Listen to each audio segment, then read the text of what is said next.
সবার প্রথমে বলে রাখি, আমি আমার কথা রেখেছি। যেহেতু তোমরা সেই ভিডিওটায় 450 লাইক কমপ্লিট করে দিয়েছিলে, তাই আমি আমার কথা মতো তোমাদেরকে ফায়ার লোগান পল গান গেয়ে শুনিয়েছি।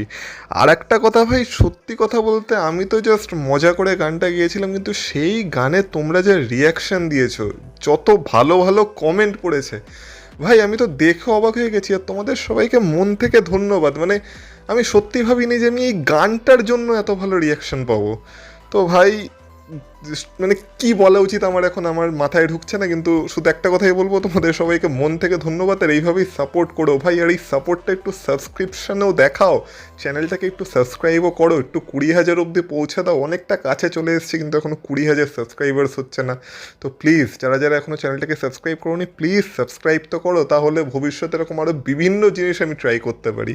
যাই হোক না কেন, আপাতত আজকের ভিডিওতে কথা বলবো যে এক বড় সুপারস্টারের ডাব্লিউডাব্লিউতে হয়তো খুব তাড়াতাড়ি রিটার্ন হতে পারে। তাছাড়া কালকে রতে কী কী হতে পারে সেটা নিয়ে কথা বলবো। র্যান্ডি অর্টনকে নিয়ে ওটা কন্ট্রোভার্সি হয়ে গেছে, সেটাকে নিয়েও আলোচনা করবো। তাই ভিডিওটা পুরোটা দেখো, স্কিপ করো না, কারণ তোমরা দেখছো wrestle entertainer. So let's start the entertainment.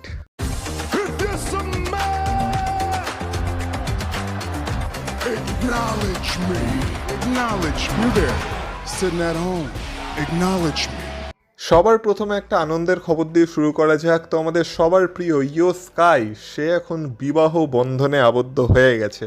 তো হ্যাঁ, আমাদের এনএক্সটির ব্র্যান্ড নিউ সুপারস্টার, যাকে আমরা ইভিল বলে চিনতাম, তার কথাও আমি তোমাদেরকে এই চ্যানেলে অনেকবার বলেছি। এনএক্সটিতে তার নাম হয়ে গেছে নারাকু। তো তার সাথে ইয়ো স্কাইয়ের অনেক দিনেরই সম্পর্ক ছিল, আর সেই সম্পর্ক এখন পরিণতি পেয়েছে, কারণ ইয়ো স্কাই আর নারাকু তাদের সোশ্যাল মিডিয়ায় এটা অ্যানাউন্স করে দিয়েছে যে তারা এখন বিবাহ বন্ধনে আবদ্ধ হয়ে গেছে। তো আমরা শুধু তাদেরকে কংগ্রাচুলেশনই বলবো, আর আশা করব তাদের ভবিষ্যৎ জীবনও খুব সুখে, খুব শান্তিতে আর খুব আনন্দে কাটুক, আর তারা যেন চিরকাল এইভাবেই একে অপরকে ভালোবেসে একসাথে থাকতে পারে। এটাই আমার অন্তত কামনা থাকবে তাদের জন্য, ঈশ্বরের কাছে এটাই প্রার্থনা করি। যাই হোক না কেন, এবার কথা বলা যাক সেই বড় সুপারস্টারের যে রিটার্ন খুব তাড়াতাড়ি ডাব্লিউডাব্লিউতে হতে পারে। আর এইখানে আমি কথা বলছি ব্যারেন করবিনের। তো ব্যারেন করবিনকে আশা করি তোমরা সবাই চেনো। ব্যারেন করবিন যখন ডাব্লিউডাব্লিউতে এসেছিল তখন তার ক্যারেক্টার ছিল লোন উলফে। তারপর আমরা তার বিভিন্ন ক্যারেক্টার দেখেছি। কনস্টেবল করবিন আমরা দেখেছি, ডিপ্রেস করবিন আমরা দেখেছি, হ্যাপি করবিন আমরা দেখেছি, বড়লোক করবিন দেখেছি, গরিব করবিন দেখেছি, এমনকি জেনারেল ম্যানেজার করবিনও দেখেছি। তো এত কিছুর পর ডাব্লিউডাব্লিউ তাকে রিলিজ করে দিয়েছিল। আমরা লাস্ট তার মানে বড় ফিউড দেখেছিলাম 2019 সালে, যখন তার রোমান রিংসের এগেনস্টে ফিউড হয়েছিল। আর সেটাই রোমান রিংসের বিগ ডগ ক্যারেক্টারেরও লাস্ট ফিউড বলা যেতে পারে। তো এরপর থেকে আমরা ব্যারেন করবিনকে আর ডাব্লিউডাব্লিউতে দেখতে পাচ্ছিলাম না, কিন্তু এখন এরকম খবর শোনা যাচ্ছে যে ডাব্লিউডাব্লিউর ভেতরে ডিসকাশন চলছে যে ব্যারেন করবিনের রিটার্ন হয়তো খুব তাড়াতাড়ি ডাব্লিউডাব্লিউতে হতে পারে, আর ডাব্লিউডাব্লিউতে ব্যারেন করবিনকে ফিরিয়ে নিয়ে আসার কথাও উঠেছে। এবার তোমরা বলবে যে ব্যারেন করবিন যদি আসে তাহলে কিভাবে আসবে। তো এখন আপাতত যে আর্লি স্পেকুলেশন বা রিউমার এসেছে, সেখান থেকে জানা যাচ্ছে, আমরা ড্যান হজেনকে দেখেছিলাম না, যে ড্যান হজেন কোনো একটা এক্সপেরিমেন্ট করছে। আর সেখানে আমি তোমাদের বলেছিলাম ড্যান হজেন কোনো একটা বড় কিছু বানানোর চেষ্টা করছে, মানে ব্যাকলেসে যেমন তার একটা ছোটো ভার্সন আমরা দেখেছিলাম, এবার ড্যান হজেন বড় কিছু করার চেষ্টা করছে। সেখানে ডেড বডি টাইপের একটা কিছু ড্যান হজেন নিয়ে এসেছিল।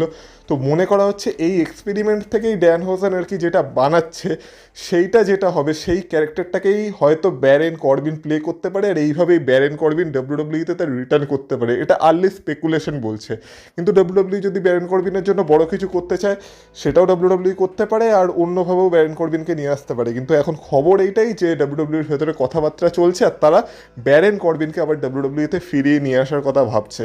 নেক্সট কথা বলা যাক ক্ল্যাশ ইন ইটালির পোস্টারকে নিয়ে। তো ক্ল্যাশ ইন ইটালির অফিসিয়াল পোস্টার আমাদের সামনে চলে এসেছে, যেটা তোমরা এই মুহূর্তে স্ক্রিনেও দেখতে পাচ্ছ।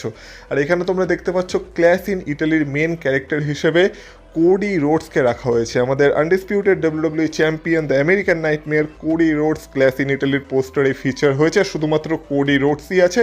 তো আমরা বলতে পারি সম্ভবত ক্ল্যাশ ইন ইটালিকে কোডি রোডসই মেন ইভেন্ট করতে চলেছে। তো সেক্ষেত্রে হয়তো ক্ল্যাশ ইন ইটালির মেন ইভেন্টে আমরা কোডি রোডস ভার্সেস গান্থারের আনডিসপিউটেড ডাব্লিউডাব্লিউ চ্যাম্পিয়নশিপ ম্যাচকেই দেখতে চলেছি। কিন্তু কথা হচ্ছে সেই ইভেন্টে তো রোমান রিংসেরও ম্যাচ হবে সম্ভবত, যেটা আমরা কালকে র থেকে অফিসিয়াল হয়ে যেত দেখতে পেতে পারি। যাই হোক না কেন, রোমান রিংস ভার্সেস জেকব ফাটুর ম্যাচেরও সম্ভাবনা আছে। এবার কোডি রোডস ভার্সেস গান্থারের ম্যাচ যদি মেন ইভেন্ট করে, তাহলে Roman Reigns versus Jacob Fatu main event করছে না। তো সেক্ষেত্রে কি ক্ল্যাশ ইন ইটালির first match Roman Reigns versus Jacob Fatu হবে? হবে, সম্ভাবনা আছে। আর এই ম্যাচে তো একটা স্টিপুলেশনেরও কথা চলছে। এবার দেখা গেল Roman Reigns versus Jacob photo ম্যাচে বড় কোনো স্টিপুলেশন লেগে গেল, তাহলেও কি জেকব ফটো আর রোমান রিংসের ম্যাচ মেন ইভেন্ট করবে না? সেক্ষেত্রেও কি কোডি রোডস আর গান্থারের ম্যাচই মেন ইভেন্ট করবে? তো এইটা দেখার বিষয় হবে, এটা ডাব্লিউডাব্লিউকে ফিগার আউট করতে হবে। এবার দেখা যাক ক্লাস ইন ইটালিকে কে মেন ইভেন্ট করে। এবার এটাও হয়তো একটা কন্ট্রোভার্সি হতে চলেছে ডাব্লিউডাব্লিউতে এটা নিয়ে, যে ক্লাস ইন ইটালিকে কোন সুপারস্টার মেন ইভেন্ট করবে, কারণ রোমান রিংসকে তো মেন ইভেন্টের বাইরে রাখাই যায় না। আর ওই দিক থেকে আমরা জানি কোডি রোডসকেও ট্রিপল এইচ কতটা ফেভার করে, তো ট্রিপল এইচ তো পুরো চেষ্টা করবে কোডি রোডস ভার্সেস গান্থারের ম্যাচই যেন ক্লাস ইন ইটালিকে মেন ইভেন্ট করে, কিন্তু দেখা যাক রোমান রিংস এখানে নিজের পাওয়ারকে কাজে লাগায় কিনা। কিন্তু যাই হোক না কেন, ক্লাস ইন ইটালির মেন ইভেন্ট কী হবে এইটা নিয়ে ডাব্লিউডাব্লিউ একটা সমস্যার মুখে তো পড়তে চলেছে। কিন্তু ক্লাস ইন ইটালির মেন ইভেন্টে কোডি রোডস ভার্সেস গান্থারের ম্যাচে যেই জিতুক না কেন, সেইটার রেজাল্টও ডাব্লিউডাব্লিউকে ভেবে চিন্তে বের করতে হবে। তার কারণ হচ্ছে এখন একটা কন্ট্রোভার্সি হয়ে গেছে আমাদের ভাইপার র্যান্ডি অর্টনকে নিয়ে, বা র্যান্ডি অর্টনের আপডেটকে নিয়ে। তো আমাদের রেসলিং অবজারভার নিউজ লেটার একটা খবর বের করেছিল, যেখানে সে বলেছিল যে র্যান্ডি অর্টন হয়তো রেসলমেনিয়ায় জিতে যেত, কিন্তু র্যান্ডি অর্টন রেসলমেনিয়ায় জেতেনি। তার কারণ হচ্ছে র্যান্ডি অর্টনের ব্যাক ইস্যু, বা র্যান্ডি অর্টনের যে ইঞ্জুরি হয়েছিল বা তার ব্যাক ইঞ্জুরি হয়েছিল, সেইটার জন্য র্যান্ডি অর্টন একটু সমস্যায় ছিল রেসলমেনিয়া। আমরা দেখেওছিলাম যে রেসলমেনিয়ায় ম্যাচেও র্যান্ডি অর্টন বারবার তার পিঠকে ধরছিল, আর কোডি রোডস বারবার তার ব্যাক বা তার পিঠকেই টার্গেট করছিল। তো র্যান্ডি অর্টন সম্ভবত কোনো ইঞ্জুরি থেকে সাফার করছিল, তো সেই কারণে র্যান্ডি অর্টনকে নাকি রেসলমেনিয়া চ্যাম্পিয়ন বানানো হয়নি, আর পরে প্ল্যান্সকে চেঞ্জ করে দিয়েছে, এটা ডেভ মিলজার বলেছিল। আর এই কারণেই র্যান্ডি অর্টন এখন ডাব্লিউডাব্লিউর বাইরে আছে, বা বলা যেতে পারে এখন র্যান্ডি অর্টন তার ইঞ্জুরি থেকে রিকভার করছে, আর এই কারণে আমরা র্যান্ডি অর্টনকে এখন টেলিভিশনে দেখতে পাচ্ছি না। তো এইটা ছিল রেসলিং অবজারভার ডেভ মিলজারের কথা।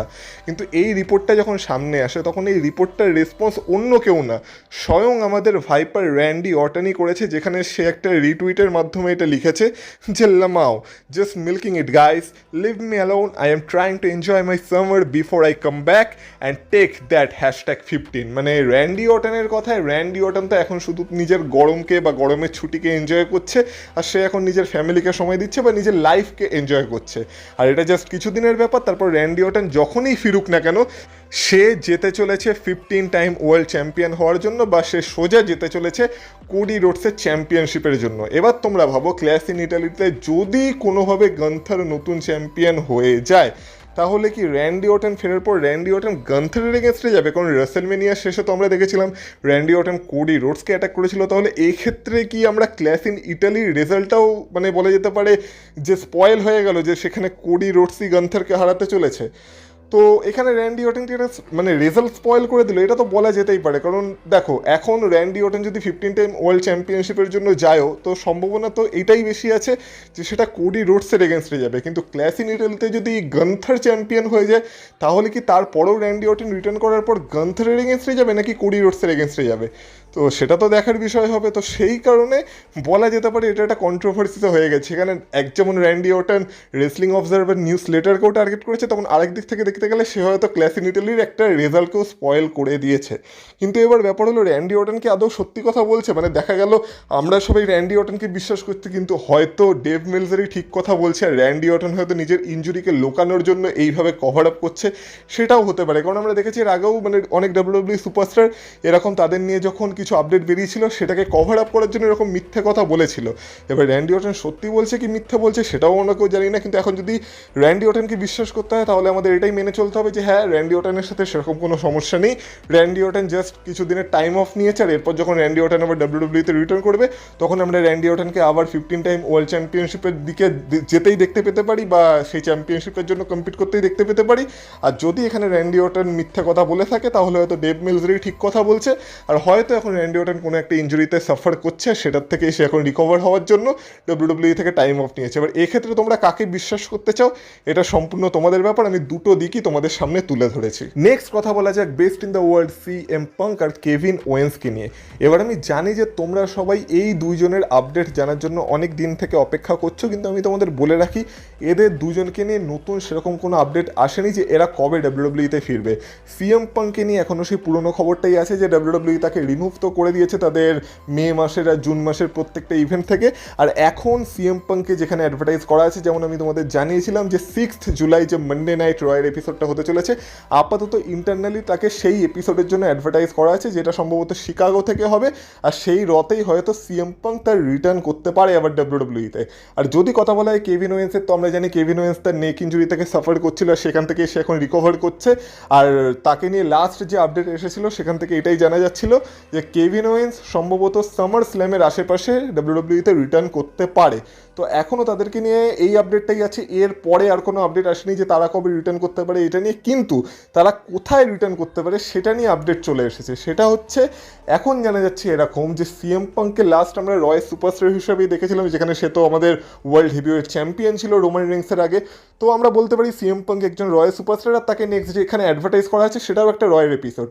কিন্তু এখন জানা যাচ্ছে এরকম যে স্ম্যাকডাউনের হাল যতটা বেহাল হয়ে গেছে, আমরা জানি যে স্ম্যাকডাউন এখন দেখার মতোই হয় না, মানে স্ম্যাকডাউনকে দেখাও একটা কষ্টকর বিষয় হয়ে দাঁড়িয়েছে। তো স্ম্যাকডাউনের হাল ফেরানোর জন্য সম্ভবত সিএম পাঙ্ক আর কেভিন ওয়েন্স এই দুইজন সুপারস্টারের রিটার্নই যখনই হোক না কেন, আপডেট অনুসারে সামার স্ল্যামের আশেপাশে হোক বা যবেই হোক না কেন, যখনই হবে তারা দুজনই সম্ভবত স্ম্যাকডাউন রস্টারের পার্ট হতে পারে বা তাদের রিটার্ন স্ম্যাকডাউনে হতে পারে, যেখানে এরা দুইজনই এবার অফিসিয়ালি স্ম্যাকডাউনের সুপারস্টার হিসেবেই কাজ করবে। আর এটা করা হচ্ছে এই কারণে যাতে স্ম্যাকডাউনেও কিছু স্টার পাওয়ার আনা যায়, স্ম্যাকডাউনের দিনকেও যেন একটু শুধরানো যায় বা স্ম্যাকডাউনের হালকেও একটু ফেরানো যায়। আর এটা অ্যাকচুয়ালি দরকার আছে, কারণ সত্যি বলতে এখন স্ম্যাকডাউন আর দেখা যাচ্ছে না। এখন স্ম্যাকডাউনে না তো সেরকম কোনো স্টোরি আছে, উল্টে ওই দিক থেকে স্ম্যাকডাউন 3 ঘন্টা, যেটাও খুব তাড়াতাড়ি আবার 2 ঘন্টার হতে চলেছে। তো সব কিছু মিলে স্ম্যাকডাউনের হালকে ফেরানোর জন্য সম্ভবত এই দুই সুপারস্টার স্ম্যাকডাউনে রিটার্ন করতে পারে, তাদের রিটার্ন যখনই ডাব্লিউডাব্লিউইতে হোক না কেন। আর বাকি যেমন বললাম, নেক্সট তো এমনি সিএম পাঙ্কে একটা রয়ের এপিসোডের জন্য অ্যাডভার্টাইজ করা আছে, যেটা এখনো অ্যানাউন্স ডাব্লিউডাব্লিউ করেনি কিন্তু অ্যাডভার্টাইজ করে রেখেছে। আর কেভিন ওয়েন্সের রিটার্ন ওই সামার স্ল্যামের আশেপাশে এখনও তোমরা ধরে রাখতে পারো। যদি দুইজনের রিটার্নকে নিয়ে আরও কোনো সলিড আপডেট আসে সেটা তোমরা এই চ্যানেলে পেয়ে যাবে। তার জন্য তোমাদের এই চ্যানেলটাকে সাবস্ক্রাইব করতে হবে, তো প্লিজ সাবস্ক্রাইব করো। আর এবার ভিডিও শেষ করতে করতে লাস্ট তোমাদের বলে যাই যে কালকের যে মানডে নাইট রয়ের এপিসোডটা হতে চলেছে সেটার জন্য ডাব্লিউডাব্লিউ এখনো অবধি কী কী অ্যানাউন্স করেছে। তো কালকে সেথ রলিন্স রয়ের এপিসোডের জন্য অ্যাডভার্টাইজড আছে। এবার সেথ রলিন্স, স্ট্রিট প্রফিটস আর ওদিক থেকে ভিশনের মধ্যেই আমরা কোনো একটা গল্প কালকে রতে দেখতে পাবো। এছাড়া কালকে ওবাফেমির ওপেন চ্যালেঞ্জ হতে চলেছে। এবার আগের সপ্তাহে কেউ তো তার ওপেন চ্যালেঞ্জকে অ্যাকসেপ্ট করেনি, সে নিজেই দুজনকে ধরে এনে একটা হ্যান্ডিক্যাপ ম্যাচে দুজনের অবস্থা খারাপ করেছিল। এবার দেখা যাক এই রয়ের এপিসোডে ওবাফেমির চ্যালেঞ্জকে কেউ অ্যাকসেপ্ট করতে আসে কিনা, নাকি ওবাফেমির কোনো নতুন গল্প ডাব্লিউডাব্লিউ শুরু করে। কারণ সত্যি কথা বলতে এবার তো ডাব্লিউডাব্লিউর একটা ওবাফেমির গল্প শুরু করা দরকার, না হলে এই ওপেন চ্যালেঞ্জ দিয়ে বেশি দিন চলবে না, আমি এটা আগেও বলেছি। এছাড়া কালকে এল গ্র্যান্ডে আমেরিকানো আর Los Americanos versus original El Grande Americano versus Los Americanos Hermanos, মানে ওই চ্যাড গেবিল আর ওই American Alpha Academy, Creed Brothers যাই বলো না কেন, তাদের মধ্যে একটা 6-ম্যান ট্যাগ টিম ম্যাচ হতে চলেছে, টর্নেডো ট্যাগ টিম ম্যাচ হতে চলেছে। এছাড়া কালকে Paige and Brivella versus Roxanne Perez আর রাকেল রড্রিগেজের মধ্যেও ডাব্লিউডাব্লিউ ওমেন্স ট্যাগ টিম চ্যাম্পিয়নশিপের ম্যাচ হতে চলেছে। এবার দেখা যাক এই ম্যাচে পেজ আর ব্রিভেলা তাদের ট্যাগ টিম চ্যাম্পিয়নশিপ রিটেন করতে পারে কিনা, কারণ জাজমেন্ট ডেকে আমরা কোনো সময় হালকাভাবে নিতে পারি না। আর রক্সেন পেরেস কোনোভাবে জাজমেন্টের উপর টার্ন করে কিনা এটাও দেখার বিষয় হবে। আর সব থেকে বড় ব্যাপার সেটা হচ্ছে আমাদের ওটিসি রোমান রিংস আবার কালকে রয়ের এপিসোডে আসতে চলেছে। আর কালকে রোমান রিংসের একটা প্রোমো সেগমেন্টকে অ্যাডভার্টাইজ করা হচ্ছে, যেখানে রোমান রিংস এসে আগের উইকে জেকব ফাটু তার আর উসোসদের উপর যেইভাবে ব্রুটালি অ্যাটাক করেছিল সেটাকেই অ্যাড্রেস করবে। আর কালকেই সম্ভবত আমরা রোমান রিংস ভার্সেস জেকব ফাটুর ক্লাস ইন ইটালির ম্যাচকেও অফিসিয়াল হয়ে যেতে দেখতে পেতে পারি, যেখানে হয়তো রোমান রিংস সম্ভবত একটা স্টিপুলেশনের কথা বলবে। আর আমরা যে স্টিপুলেশনটার কথা বলছিলাম, যেটা নিয়ে আমি একটা ভিডিও বানিয়েছি, সেই স্টিপুলেশনটাই সম্ভবত কালকে রোমান রিংস অ্যাড করতে পারে, যেখানে সম্ভবত রোমান রিংস বলতে পারে যে যদি ক্লাস ইন ইটালিতে তুই আমার এই চ্যাম্পিয়নশিপটার জন্য কম্পিট করতে চাস বা এই চ্যাম্পিয়নশিপটার জন্য লড়াই করতে চাস, তাহলে তোকেও তোর কেরিয়ারকে অন দ্য লাইন রাখতে হবে। আর ক্লাস ইন ইটালিতে মানে তুই যদি হেরে যাস তাহলে না হয় তোকে আমায় অ্যাকনলেজ করতে হবে, না হলে তোকে ডাব্লিউডাব্লিউ ছেড়ে চলে যেতে হবে। এরকম কিছু একটা কালকে রোমান রিংস অ্যানাউন্স করতে পারে। কিন্তু যাই হোক না কেন, একটা প্রোমো সেগমেন্টকে কালকে রয়ের এপিসোডের জন্য অ্যাডভার্টাইজ করা আছে। তো দেখো কালকে রয়ের জন্য তোমরা কতটা এক্সাইটেড সেটা তোমরা অবশ্যই কমেন্ট বক্সে কমেন্ট করে আমাকে জানিও। ভিডিওটা ভালো লেগে থাকলে ভিডিওটায় অবশ্যই এটা লাইক করে দিয়েছো। আর এই চ্যানেলে নতুন থাকলে যেমন বললাম চ্যানেলটাকে সাবস্ক্রাইব করো। তোমরা আমার ফেসবুক, ইনস্টাগ্রাম এখানেও আমাকে ফলো করতে পারো, যেখানে আমি আমার গানগুলোকেও আপলোড করেছি। যারা ইউটিউবে শুনতে পারোনি তারা গিয়ে আমার ফেসবুক আর ইনস্টাগ্রামে গানটা শুনতে পারো, যার লিঙ্ক পেয়ে যাবে তোমরা এই ভিডিওর ডিসক্রিপশনে। সেখানে গেলে আমাকে ফলো করে দিও। এছাড়া যেমন বললাম ইউটিউব শর্টসে তো গানটা আপলোড করাই আছে, তোমরা সেখান থেকে গিয়েও গানটা শুনতে পারো। আর বাকি তোমাদের গুরুত্বপূর্ণ মতামত কমেন্ট বক্সে কমেন্ট করে বলো। ভিডিওটাকে পারলে হাইপ করো, তোমার বন্ধুদের সাথে শেয়ার করো। আর তোমাদের সাথে কথা হবে আবার পরের ভিডিওতে। ততক্ষণ তোমরা ভালো থেকো, tata. That's Logan Paul. Can you fire low?